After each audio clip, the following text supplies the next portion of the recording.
Hey, L3 family. This is Tommy again, and this is my lead barista Cameron. And we have a little fun topic today. We're going to talk about coffee and why there's so many different kinds and why you might like one coffee shop over the other. It starts with the coffee selection. So at L3, the cool part is we have so many different selections. We have coffee that we use for drip coffee. We have coffee that we use for espresso.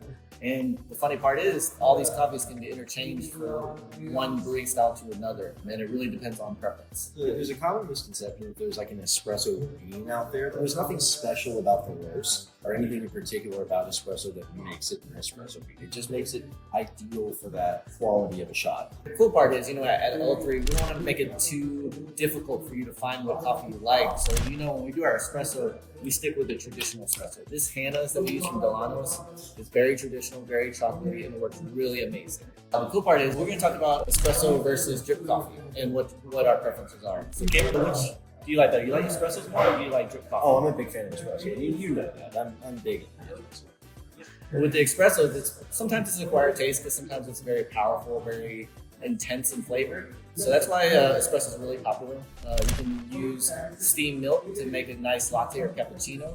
For me, I like both. If I want to get crazy, sometimes I'll go through drip coffee. And the reason why I do that is because when we go to drip coffee, we have a bunch of different single origins. So we have a Ethiopian blend. This one is very fruity.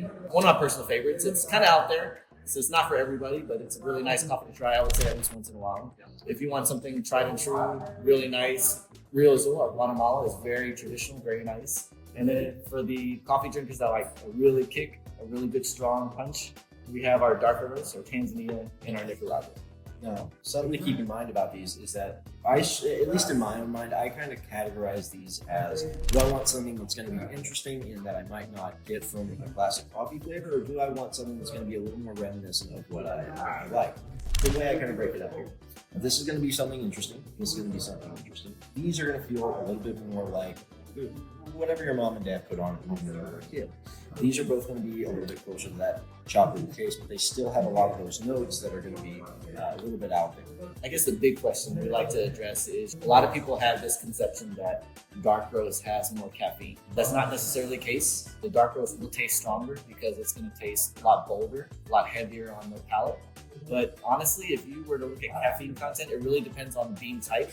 Essentially, light to medium roast, they're going to have slightly more caffeine than your darker roast. And I would honestly say your lighter roast is going to preserve a little more caffeine versus the darker roast.